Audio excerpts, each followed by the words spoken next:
നിങ്ങളുടെ ഇഷ്ട പരമ്പരകൾ എക്സ്ക്ലൂസീവായി സൺ നെക്സ്റ്റ് ആപ്പിലൂടെ തികച്ചും ഫ്രീ ആയി ഇപ്പോഴേ ആപ്പ് ഡൗൺലോഡ് ചെയ്യൂ. ഞാൻ ശ്രദ്ധിച്ചോളാം ആന്റി. ആ, ഏറ്റവും കൂടുതൽ സന്തോഷിക്കുന്നത് ജയായിരിക്കും. ജയയുടെ ആഗ്രഹം പൂവണിഞ്ഞില്ലേ? അതെ ആന്റി, വേഗം വരണേന്ന് അല്പം മുമ്പും വിളിച്ചു പറഞ്ഞിരുന്നു. അത് പിന്നെ ആകാംക്ഷ കാണാതിരിക്കും. അച്ഛമ്മയാവാൻ പോവല്ലേ?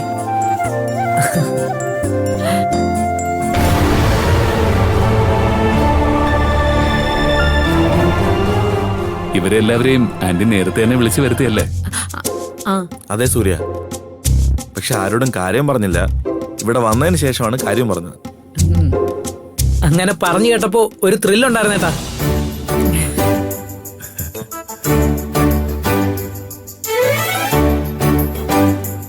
സത്യം പറഞ്ഞ ഇങ്ങനൊരു ഭാഗ്യം ഞങ്ങളുടെ ജീവിതത്തിൽ ഉണ്ടാവുന്ന ഞങ്ങൾ രണ്ടുപേരും വിചാരിച്ചില്ല. എല്ലാം തീരുമാനിക്കുന്ന ഈശ്വരനാണല്ലോ സൂര്യ. ഇതുവരെയുള്ള നിങ്ങളുടെ ജീവിതം വെച്ച് നോക്കുമ്പോ ഈശ്വര അനുഗ്രഹം എപ്പോഴും നിങ്ങൾക്കുണ്ട്. അതെ മായിച്ചി, ആ ഒരു ഭാഗ്യം ഞാൻ അറിയുന്നുണ്ട്. ഇനി ഒരു സന്തോഷ വാർത്ത കൂടിയുണ്ട്.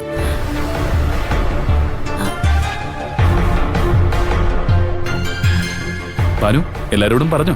ഇല്ല ഏട്ടാ, നിങ്ങൾ വന്നിട്ട് പറയാന്ന് കരുതി. എന്താ ഏട്ടാ?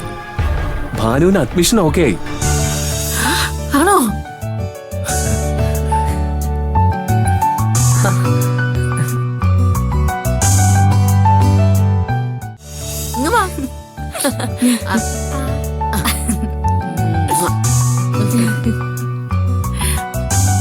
അടുത്തായതുകൊണ്ട് ഹോസ്റ്റലിലും വീട്ടിലുമായിട്ട് നിന്ന് പഠിക്കാം. കൺഗ്രാജുലേഷൻ ബാനു. താങ്ക്സ് ഏട്ടാ. ഇനി നിന്റെ ഉഴപ്പൊന്നും നടക്കില്ല കേട്ടോ. എന്നാ ക്ലാസ് തുടങ്ങുന്നത്? ഈ ആഴ്ച മുതൽ പോണോ ഏട്ടാ? ഭാനു ഡോക്ടറെ കാണുന്നതോടെ ഭാവനയുടെ ആഗ്രഹങ്ങൾക്കൊക്കെ ഒരു അവസാനമാവും അല്ലേ അമ്മേ? ഇല്ല മായേ, അത് കഴിയുമ്പോ ഇവരുടെ കുഞ്ഞിനെ കുറിച്ച് ചിന്തിക്കണ്ടേ?